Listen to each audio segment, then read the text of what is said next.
Shalom saudara, puji Tuhan kita ada kesempatan untuk bicara lagi mengenai kerajaan Allah ya. Hukum roh kehidupan, kerajaan Allah, waktu kita lebih mengerti saudara, ini bisa sangat-sangat memberkati saudara.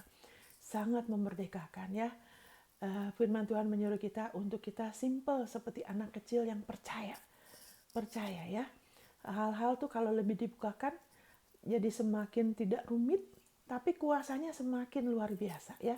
Sangat-sangat memberkati saya ya, kebenaran ini ya. Jadi waktu itu saya sudah bicara mengenai kenapa sampai banyak sekali kejahatan, hal-hal tidak baik di dunia ini, dan itu semua bukanlah kehendak Tuhan.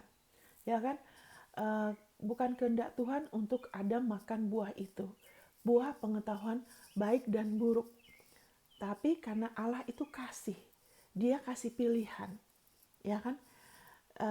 Tapi Adam tidak percaya kasih Allah. Karena dia tidak percaya, makanya dia tidak tunduk. Tuhan sudah bilang, kamu jangan makan ya, nanti kamu mati. Ya toh? Tapi karena dia tidak percaya uh, melalui Hawa ya. Wah, karena iblis bohong sama dia, sama Hawa. Kalau kamu makan buah ini nih, kamu jadi seperti Tuhan. Seolah-olah ada sesuatu yang Tuhan tahan dari mereka. Seolah-olah Allah belum benar-benar mengasihi mereka sepenuhnya. Ya kan, ada keraguan. Ya kan, ada ya motifnya dipertanyakan gitu loh. Itulah iblis, saudara. Ya kan, tidak percaya.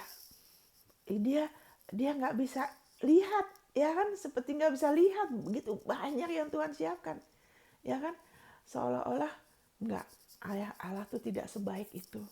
Ya kan, kalau kamu makan buah ini nih, makanya dia larang. Nah itu kan, makanya dia larang kamu. Justru kalau kamu makan buah ini, kamu jadi seperti Tuhan. Padahal Allah bilang apa? Dia sudah ciptakan Adam dan Hawa segambar dengan dia. Sudah seperti Allah. Ya kan? Nah, kenapa mesti ada pohon itu? Karena Allah itu kasih. Dia tidak mengontrol kita. Manusia harus pilih. Ya kan? Mau terus sama Tuhan apa enggak? Tapi disitulah, ya kan, Adam rupanya ada keraguan.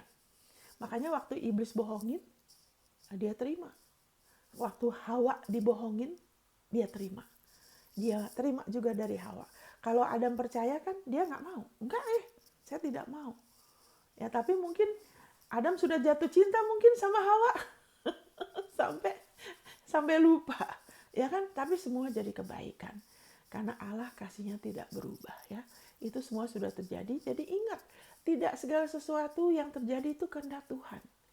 Ya kan, hati-hati kalau kita bicara mengenai soal itu. Kalau kita tidak tahu, lebih baik kita bilang tidak tahu. Ya kan, saat kita meragukan kasih Allah, iblis akan lebih gampang menipu kita, saudara. Ya kan, segala sesuatu kalau bisa dia tidak pernah mau percaya bahwa Allah mengasihi kita luar biasa. Itu adalah targetnya dia. Makanya kalau sekarang saudara ada kekecewaan terhadap Allah, adalah terhadap Tuhan ya. Apapun yang mungkin hal yang tidak baik dalam hidup saudara, mengalami hal yang tidak baik, kecewaan. Kenapa? Karena saudara sedang dibohongin iblis. Ya kan? Saudara sedang diarahkan kepada sesuatu yang tidak benar. Adalah mudah untuk iblis menelan, mencuri, membunuh, binasakan sama orang-orang yang tidak percaya Allah mengasihi mereka. Termasuk anak Tuhan. Ya kalau kita sudah pernah mengalami kasihnya waktu kita terima Yesus. Kenapa banyak anak Tuhan setelah bertahun-tahun bukannya tambah sukacita, malah sukacitanya malah berkurang. Terus banyak kekecewaan. Terus jadinya hubungan sama Allah tuh jadi apa ya? Dibayangin dengan ketakutan, kecurigaan, kekecewaan. Kenapa? Karena banyak kebohongan iblis. Itu adalah persis apa yang iblis inginkan. Meragukan kasih Allah. Ya kan, seolah-olah ada yang Allah tahan. Allah tuh ada niat yang tidak baik. Ya, tapi biarlah pemberitaan hari ini yang akan merubah paradigma saudara dan saya. Saudara lebih lagi mengerti akan kasih Abah. Kasih Bapa untuk saudara. Haleluya. Waktu saya ngomong ini, Hati saya terharu, saudara. Ini yang menolong saya. Dan waktu Tuhan berikan pewahyuan lebih lagi, saya sangat bersyukur. Ini yang menolong melindungi saya dari banyak macam bencana, saudara. Bahkan waktu saya mau hampir kebakaran, hampir salah mengambil keputusan soal menikah. Banyak hal, saudara. Di mana Allah terus-menerus dalam kasih-Nya melindungi saya, memberkati saya. Kenapa? Karena saya percaya Dia baik. Allah itu baik, karena kalau Dia tidak baik, saya sudah mati. Saya tidak lupa, itu nolong saya. Tapi karena banyak hal saya tidak mengerti, ya. Banyak hal saya tidak mengerti, tetap iblis mengambil manfaat, ya. Mengambil manfaat, maaf ya saudara, ya. Saya terharu, ya, karena kalau saya ingat, banyak orang mengalami musibah, saudara. Ya kan, gimana, saya sudah hampir kena kebakaran, cuma soal berapa detik loh. Kalau terlambat itu ada gas nyala, ada api, sudah habis terbakar hidup-hidup, saudara. Berapa kali saya mengalami, tapi enggak. Kenapa? Satu hal yang saya enggak pernah lupa, dan saya selalu percaya, Allah itu baik. Dia baik, Dia Bapa yang baik. Kalau ada hal-hal enggak mengerti, ya kan, saya bisa berseru sama Dia. Ada saat saya kecewa, pernah. Kenapa? Karena ada kebohongan iblis. Ajaran tradisi agamawi yang mencampur adukan segala sesuatu, seolah-olah Tuhan bisa bikin apa aja. Dan itu adalah kebohongan yang sangat-sangat iblis pakai, termasuk di kalangan orang Kristen, saudara. Itu sebabnya biarlah kebenaran ini lebih lagi memerdekakan saudara bahwa Allah sungguh-sungguh mengasihi kita. Dan itu kita nggak bisa dengan perasaannya, ya kan? Itu hanya kita bisa mengerti dengan iman, kerelaan kita untuk percaya, sehingga kita tidak bikin kesalahan yang sama seperti Adam dan Hawa, yaitu apa? Meragukan kasih Allah, curiga terus. Ya kan, mata kita kepada keluar, ya kan, kita tidak percaya kecuali kita melihat. Nah, ini masalahnya, harus dibuktikan dulu, ya kan. Kenapa lebih percaya perkataan orang, ya kan, jaminan orang daripada Dia? Kalau sama Tuhan minta tanda lah, ya kan, minta tanda, minta ini itu, padahal Dia yang sudah menyelamatkan kita, Dia yang sudah kasih anaknya, hanya karena kita tidak merasa, saudara. Ya baiklah, hari ini saudara, kalau ada di antara saudara yang kecewa, ya, kalau ada di antara yang kecewa, saya berdoa supaya Allah memulihkan saudara, ya. Allah membukakan mata saudara, ya, karena terutama ajaran tradisi agamawi, ya kan, yang meninggalkan kesan seolah-olah Allah itu memandang rupa. Dia yang bikin nasib. Ada orang yang dinasibkan untuk menderita terus, miskin terus, gagal terus, kelas 2 terus, ya kan, di bawah terus, ya kan. Padahal itu semua bohong. Allah itu tidak memandang rupa. Yesus mati buat semua, saudara. Wow, haleluya. Dan kita sudah diberikan Yesus. Kita semua dibeli dengan harga yang sama. Kita semua seharga Yesus, seharga darah Yesus. Allah tidak bayar saudara lebih banyak daripada si Anu yang secara manusia dosanya lebih sedikit. Allah tidak bayar dosanya Hitler lebih banyak daripada dosa kita. Kalau digabung secara manusia, semua dibayar dengan harga yang sama, seharga Yesus. Kenapa? Karena semuanya sudah mati.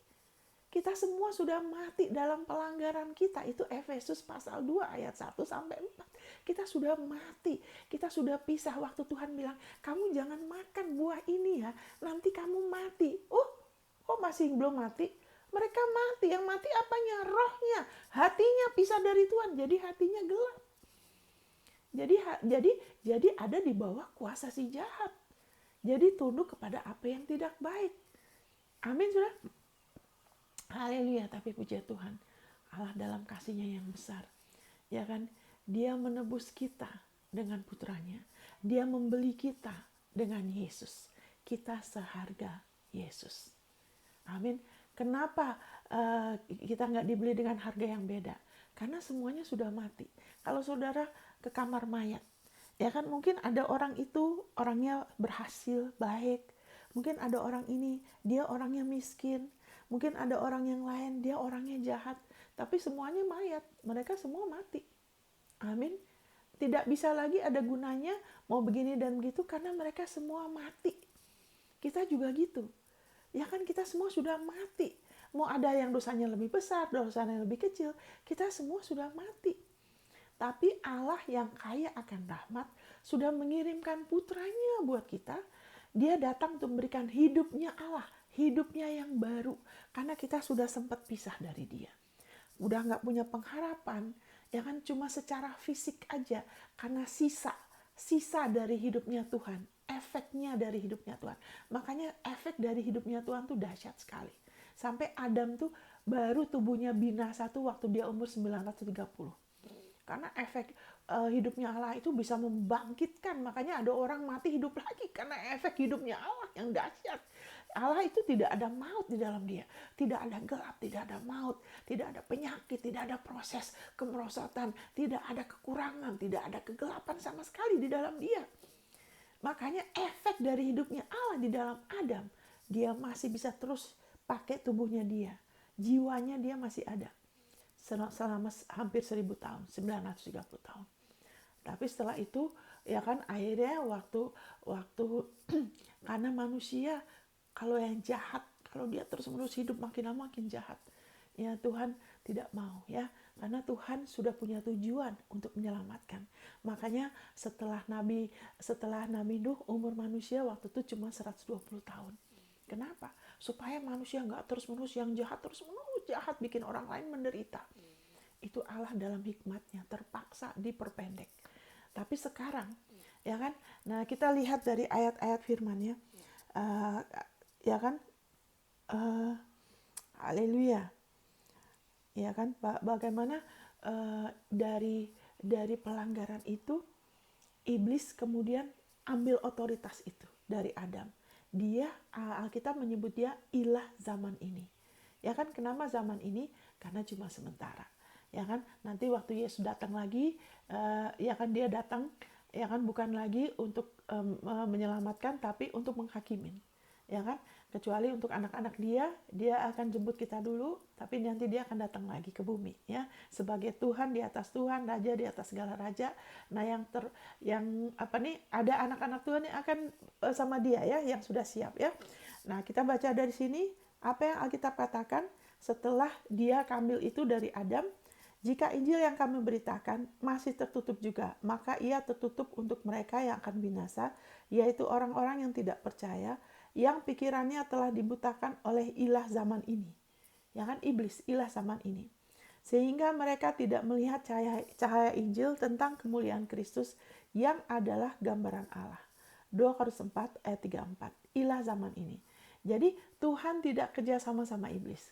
Tuhan tidak menciptakan iblis. Dia menciptakan malaikat, Lucifer, yang sangat diurapi, sangat luar biasa, sangat indah. Tapi dia kemudian memisahkan diri. Dia dan sepertiga malaikat memisahkan diri dari Allah yang adalah terang, Allah yang adalah kasih, Allah yang ada hidup. Nah, waktu dia memisahkan diri, dia jadi gelap, dia jadi jahat, dia jadi kejam. Ya kan, dia tidak ada istirahat. Dia jadi, karena dia memisahkan diri. Ya kan, sehingga dia sendiri yang konsekuensinya membawa kutuk. Sama juga sebetulnya Allah itu tidak mengutuk Adam. Tapi konsekuensi Adam dan Hawa saat memisahkan diri dari Allah. Ya kan? Kemudian akan ada konsekuensinya. Kita harus tahu ya, bahwa bukan Allah itu tidak marah terus jadi jahat. Allah itu tidak, dia akan selamanya kasih. Dia selamanya adil dan benar. Makanya begitu itu terjadi, langsung dia kasih nubuatan untuk menyelamatkan. Karena dia tetap mengasihi manusia. Dia tetap mau selamatkan manusia walaupun manusia tidak percaya kasihnya dia. Dia bilang dari keturunan Hawa. Itu nubuatan itu ada di kitab Kejadian. Dari keturunannya Hawa. Ya kan, nanti akan ada yang meremukkan kepalamu, si ular tua, iblis. Ya kan, tapi keturunanmu, ya kan, iblis pakai orang-orang, manusia, apapun juga. Keturunanmu itu berusaha, ya kan, untuk mematuk kaki, tumit, cuma sebatas tumit, ya, karena iblis tidak setara sama Allah. Jadi dikatakan di sini ilah dunia. Jadi kenapa dia bisa jadi ilah dunia? Bukan karena Tuhan kasih, yang kasih itu Adam. Makanya jangan pernah bilang Tuhan izinkan. Kalau ada yang baik, jangan pernah kita bicara Tuhan izinkan. Ya kan, kecuali ya kan yang baik. Karena Yakobus 1 ayat 16 dan 17, janganlah sesat. Kenapa dibilang janganlah sesat? Karena banyak yang sesat. Kenapa sering ngomong Tuhan izinkan, terus bikin kesimpulan sendiri? Karena disesatkan oleh si ular tua, dibohongin sama seperti dia bohongin Hawa. Itu Tuhan, padahal bukan Tuhan. Jangan sesat. Setiap anugerah yang baik dan sempurna dalam hidupmu, kalau ada yang tidak baik, ketahuilah. Jangan sesat ya, tidak perlu kecewa sama orang tuamu, sama siapapun. Karena itu bukan Tuhan, itu bukan kehendak Tuhan. Dan musuh kita bukanlah darah dan daging, bukan orang tua kita, bukan si Anu dan si Anu yang sudah berbuat tidak baik, tidak senonoh mungkin sama saudara. Musuh kita adalah roh-roh jahat di udara, penghulu-penghulu setan, penguasa-penguasa, ilah zaman ini. Ya kan, setiap anugerah yang baik dan sempurna berasal dari Bapa segala terang. Amin. Dari Allah yang benar, dari Bapa segala terang. Padanya tidak ada pertukaran atau bayangan karena pertukaran. Maksudnya sedikit pun dia tidak akan pernah berubah jadi jahat. Tidak ada kegelapan sedikit pun di dalam diri dia. Dia tidak pelintat-pelintut, dia selamanya terang. Satu-satunya yang konsisten di dunia ini adalah terang, cahaya. Itulah dia. Kasihnya dia tidak akan pernah berubah terhadap kita. Dia menciptakan manusia karena dia mengasihi dan dia akan terus mengasihi. Dan dia peduli. Amin, saudara. Jadi kalau dalam hidupmu ada yang tidak baik, atau sekarang sudah baru mengalami yang tidak baik, mungkin baru kehilangan seseorang, mungkin baru ada yang meninggal, mungkin anak, mungkin ada suami, mungkin ada istri, saya tidak tahu apa. Ya kan, masih muda, belum waktunya pulang, sudah pulang. Ya kan, dan ada orang yang begitu gampang, ya kan, orang-orang yang tidak mengerti. Oh, itu Tuhan, itu bukan Tuhan. Apalagi kalau anak-anaknya masih kecil. Ya kan? Tapi kalaupun mereka pulang, ya mereka pulang ke surga lah. Mereka nggak terhilang. Ya, saya tidak merendahkan. Saya tidak menganggap remeh. Jangan takut.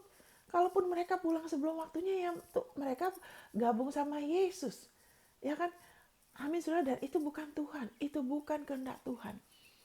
Apapun yang tidak baik dalam hidup saudara dan saya, itu bukan kehendak Tuhan. Tuhan tidak mendidik kita lewat bencana, kemiskinan, penyakit. Apapun itu bukan kehendak Tuhan. Karena firman-Nya mengatakan jangan sesat. Jadi kalau ada dalam hidup saudara, ya hal yang tidak baik dan sempurna, pemberian hal yang tidak baik dan sempurna. Bukan sebagian baik, sebagian jahat. Tidak. Anugerah yang baik dan sempurna, itu bukan dari Tuhan. Dan Tuhan bisa memberkati kita lewat orang. Makanya bilang terima kasih, tapi jangan menuhankan orang itu. Jangan terus mendewakan orang itu. Ya kan, orang itu jadi berhala karena pernah menolong kita, terus juga menuntut, ya jangan. Kita mengucap syukur, tapi ingat itu dari Tuhan. Punya hati berterima kasih, menghargai. Tapi manusia itu cuma saluran. Amin. Tuhan yang berkatin kita, nolong kita, ya kan, lewat manusia. Jadi kita lihat di sini iblis disebut sebagai ilah zaman ini, cuma sementara. Nah sekarang dia lagi kerja keras karena dia sudah panik sekali, waktunya udah semakin dekat untuk dia dihakimin, untuk dia dilemparkan selama-lamanya ke dalam lautan api bersama para malaikatnya. Jadi dia panik karena dia juga udah kalah, ya kan? Ya kan? Ya kita tahu bahwa kita berasal dari Allah dan seluruh dunia berada di bawah kuasa si jahat. Itu 1 Yohanes 5 ayat 19.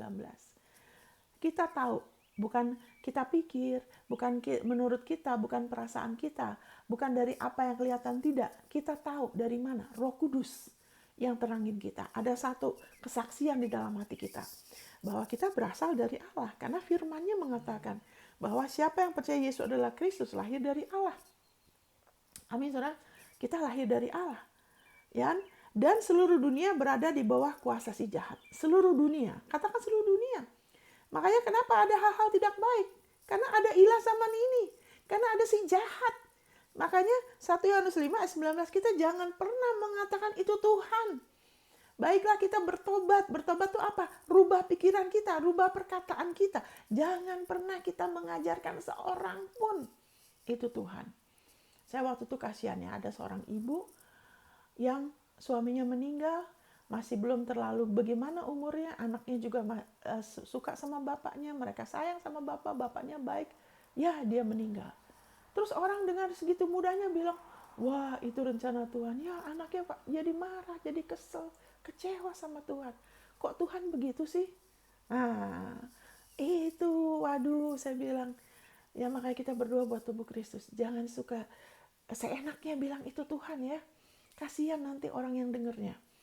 Nanti bisa kecewa, tersandung. Jangan. Mungkin saudara nggak mengerti ya. Mungkin kita pernah ngomong gitu juga.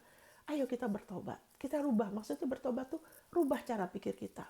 Kita jangan lagi bicara begitu. Kalau bukan anugerah yang baik dan sempurna, jangan pernah kita bilang itu Tuhan. Kita arahkan kepada firman-Nya ya. Jadi berada di bawah kuasa si jahat, dan Yesus bilang, aku datang untuk memberikan hidup. Ya, Yohanes 10 ayat 10. Ya kan? Dan memberikannya dalam segala kelimpahan. Bukan, kita kan waktu terima Yesus kita masih hidup di dalam tubuh kan? Hidupnya hidup manusia lama. Makanya Alkitab bilang kita mengalahkan iblis dengan darah domba dan perkataan kesaksian kita. Itu di Wahyu. Saya nggak akan ke situ lagi. Saya cuma kutip ayatnya ya. Kita mengalahkan dia, iblis, dengan darah domba, dengan kita beriman terus. Kita dibenarkan karena darahnya. Kita terus beriman pada darahnya. Dengan darah domba. Dan bukan hanya itu, perkataan kesaksian kita. Kenapa ada anak-anak Tuhan yang sempat nge-efek COVID? Karena walaupun kita sudah di bawah darah Yesus, tetap perkataan kita itu bisa buka pintu sama iblis atau kepada hidupnya Allah. Hidup dan mati dikuasai lidah. Ya kan? Amsal 18:21. Siapa yang suka menggemakannya, suka sering menggemakannya. Kita gema, entah kita ngomong dari Tuhan yang sesuai atau kita ngomong dari musuh, dari ilah zaman ini, akan makan buahnya. Ya kan? Kenapa waktu mereka keluar dari Mesir, orang Israel yang adalah gambaran perjanjian baru, mereka taruh darah domba di pintu. Ya kan? Itu seperti salib atas, kiri, kanan. Itu sebagai gambaran darah dan mulut. Kita harus mau jaga mulut kita. Makanya kita perlu makan terus firman. Sehingga mulut kita akan ada kendalinya. Dan kita punya kekuatan untuk bicara sesuai firman. Ya kan? Haleluya. Karena otoritas itu ada di mulut kita. Kita harus sadar, nah, iblis mau kita jangan percaya itu. Oh semua Tuhan, Tuhan. Jadi orang ngomong sembarangan. Itu iblis penipu. Alkitab bilang, Amsal 18:21. Hidup dan mati dikuasai lidah. Siapa suka menggemakannya, terus menerus ngomong yang tidak baik akan jadi. Beriman, tapi padahal yang tidak baik. Atau kita mau ngomong janjinya. Ya kan, karena darahnya, ya kan penebusannya, itu yang akan jadi. Ya kan, akan makan buahnya. Ya kan, jadi haleluya. Dan ingat juga saudara, waktu kita lebih lagi mengerti, ini akan nolong saudara ya mengenai sistem kerajaan Allah. Karena kita sudah di bawah darah domba. Waktu mereka, sebelum mereka keluar dari Mesir, saudara, 10 tulah, Firaun masih bisa tahan. Ya kan, oh tidak boleh pergi. Tapi waktu mereka makan domba, mereka taruh darah, mereka beriman sama penebusan. Firaun bilang, pergi. Makanya kita mengalahkan dia oleh darah anak domba, ya kan, dan perkataan kesaksian. Kalau kita percaya macam-macam, kepercayaan kita tidak jelas, kita percaya juga tapi ini tapi itu akan buka pintu sama iblis loh. Kita percaya darah domba dan perkataan kesaksian, dan dikatakan di ayat berikutnya, dan kita tidak mengasihin hidup kita. Sayangnya diterjemahkan bahasa Indonesia nyawa ya. Nyawa kita, wah kita harus jadi martir. Bukan begitu. Maksudnya hidup kita. Tidak mengasihi hidup kita maksudnya apa? Kita jangan mengasihi hidup kita yang lama. Gaya hidup kita yang lama. Pakai kekuatan sendiri. Seperti anak yatim. Segala sesuatu dipusatkan pada sumber daya manusia. Makanya saya percaya Tuhan sedang berikan pewahyuan ini. Sehingga kita jangan mengasihi hidup kita yang lama. Ya, kehidupan yang lama. Semuanya dipusatkan pada gengsi. Ya kan, kehormatan manusia, bagaimana manusia menghormati kita dihargain, kita begini dan begitu. Itu hidup kita yang lama. Maksudnya gini, dengan kekuatan sendiri. Tapi kalau kita percaya sama dia, akan ada kehormatan yang luar biasa. Dan kehormatan yang dia beri, itu bukan hanya sementara. Kalau yang dari manusia cuma sementara, tidak ada gunanya. Orang beroleh seluruh dunia. Waduh, hebat gua, luar biasa pencapaiannya. Waduh, orangnya baik, orangnya begini dan begitu. Tapi kalau mati tanpa Yesus, saudara, kita tahu orang itu akan kemana loh. Apa gunanya? Makanya firman Tuhan bilang, apa gunanya? Itu seperti bunga rumput. Kalau kita dihormatin manusia, tapi itu bukan rencana Tuhan, ya kan, itu bukan kehendak, bukan mengarahkan orang pada Tuhan, tapi pada diri kita. Kita pikir itu, kita berasumsi, kita berpendapat itu kita self-made man millionaire. Jadi saya ini semua karena jerih payah saya benar-benar karena kerja keras saya, karena pengorbanan. Itu bahaya, saudara. Akan ada bunga rumput. Bunga rumput tuh bagus loh. Waduh, bagus sekali, itu kayak karpet, itu kuning, saudara. Tapi hari ini ada, besok gak ada. Amin, saudara. Jadi Tuhan mau kasih kita lebih dari itu. Makanya dia bukan hanya janji Abraham itu hanya untuk dia jadi bapak yang perkasa, ya kan, banyak emas peraknya. Itu gak ada artinya. Dia bisa nikmatin mungkin di dunia ini, tapi itu tidak kekal. Itu bukan kehormatan yang kekal. Tapi dengan apa yang dia sudah terima dari Tuhan Abraham, dengan dia terus beriman, ya kan? Dia terus beriman, dia pakai itu, ya kan? Untuk memuliakan Tuhan. Dia nggak pernah nyembah berhala, ya kan? Waktu dia dihormati, dia doakan itu Lot. Ya kan, waktu Lot tidak baik, dia doakan. Malahan dia bersyafaat lagi. Dia perang, membela orang yang tidak layak loh. Lot itu nggak layak. Tapi dia ada buah. Ya kan, dan dia jadi bapak segala bangsa. Jadi ada upah kekal. Amin, saudara. Nah, kenapa saya ngomong ini? Karena iblis akan berusaha. Apalagi saudara punya panggilan. Setiap kita punya panggilan. Nah, iblis akan selalu berusaha menawarkan yang lain, ya. Dia akan berusaha menawarkan yang lain, ya. Saya bacakan di sini ya. Haleluya. Thank you Lord Jesus. Jadi kita tahu, ya kan, karena semua dari kita akan dicobain, saudara. Karena Yesus juga dicobain, dia pernah ditawarin loh. Kita lihat di sini ya. Kita lihat di sini. Haleluya. Thank you Lord Jesus. Haleluya. Waktu Yesus berpuasa 40 hari, dan kemudian dia diuji, ya, imannya diuji, ya kan? Ini saya singkat aja, ya, ada 3, ya, salah satunya ini, dan saudara juga akan diuji loh, saudara juga akan diuji, iman saudara akan diuji, ya. Haleluya. Dan iblis membawanya pula ke atas gunung yang sangat tinggi dan memperlihatkan kepadanya semua kerajaan dunia dengan kemegahannya dan berkata kepadanya, semua itu akan kuberikan kepadamu jika engkau sujud menyembah aku. Itu Matius 4, 8-9. Saudara, haleluya. Ya kan, sebelumnya ada 2 hal yang iblis tanya sama Yesus. Jika engkau anak Allah, jika engkau anak Allah. Kenapa dia begitu? Karena di alam roh, dia bisa tahu orang ini tidak pernah kena dosa, nggak pernah berdosa. Ada sesuatu yang beda. Tapi iblis itu bukan seperti Tuhan, tidak setara sama Tuhan. Dia cuma makhluk ciptaan. Dia tidak tahu semuanya. Makanya dia tebak-tebak kalau kamu anak Allah. Kenapa? Karena dia ragu-ragu. Karena dia tahu ini manusia tidak pernah berdosa, tidak pernah bisa kena gitu loh. Dicobain ini itu nggak pernah, bayangin dia hidup 3,5 tahun. Ya kan, segala roh jahat, cobaan ini dan itu nggak pernah kena. Ya kan? Dia nggak ada dosa. Ya kan, dia tanya, kalau kamu anak Allah. Dia pikir ini pasti ada sesuatu. Mungkin dia anak, ini dia ingat tuh buatan itu. Iblis ingat buatan itu. Dia takut sekali, saudara. Masa depannya mengerikan. Ya kan? Jadi dia coba, kalau kamu anak Allah. Nah itu kan 2 kali. Makanya kenapa kita disuruh cari dulu kerajaan Allah dan anugerah kebenarannya. Karena satu hal yang iblis akan serang, itu posisi kita.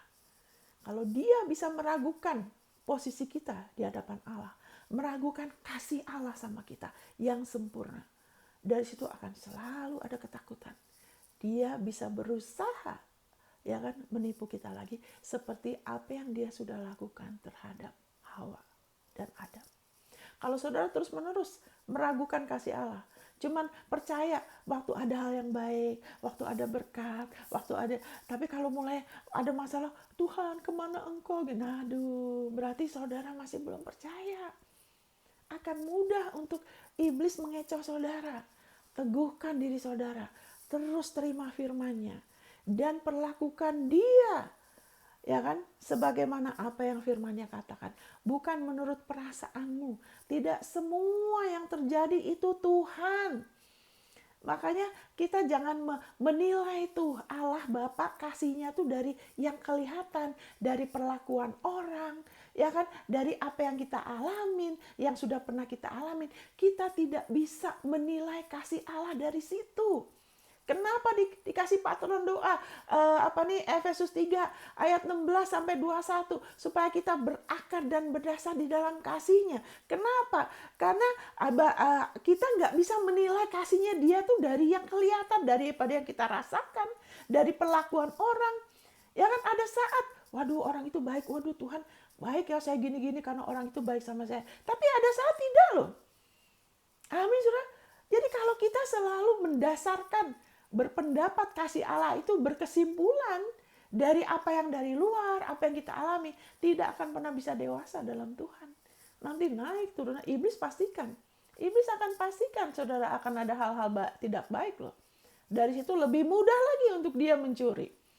Tapi kalau kita mau terus percaya dan dengan iman kita terus percaya akan kasih-Nya, percaya lebih lagi, kita izinkan firman-Nya memperbarui kita dengan iman, ya kan, walaupun kita belum merasa, tapi firman-Nya bilangin, Bapak saya percaya, saya mungkin tidak merasa, tapi saya percaya Engkau sudah berikan Yesus untuk saya.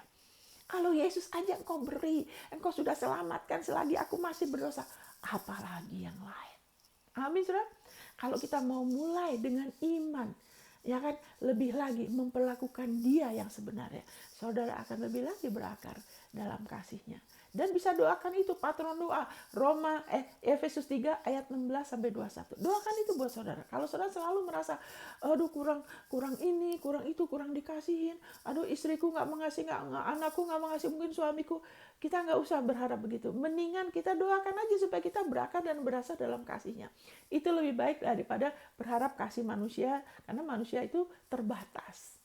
Amin ya. Haleluya. Jadi iblis sudah mencobai Tuhan, identitas dia 2 kali, ya kan? Dan Tuhan nggak bisa dijebak dia. Tuhan itu berhikmat sekali. Jadi dia selalu bisa jawab. Dan ini dia bilang ini, ya kan? Coba, ya kan? Dia perlihatkan semua itu. Wow, kamu akan terkenal. Wow, kamu akan banyak pengikut. Orang akan menganggap kamu hebat. Ya kan, kamu begini dan gitu, di mana-mana kamu dihormatin. Wah, kamu mau dapat apa aja. Ya kan, mau perempuan seberapa banyak, mau rumah termewah, pesawat yang the best, semuanya the best. Asal, dia bilang asal apa? Asal kamu sujud menyembah aku. Jadikan aku Tuhan dalam hidupmu. Tapi Tuhan Yesus bilang no. Hanya kepada Tuhan saja. Saudara, percaya kasih Bapa. Saudara tidak akan mudah, ya kan, ditipu sama dia. Saudara sampai di sini dulu, nanti kita akan sambung lagi ya. Tuhan berkatin, God bless.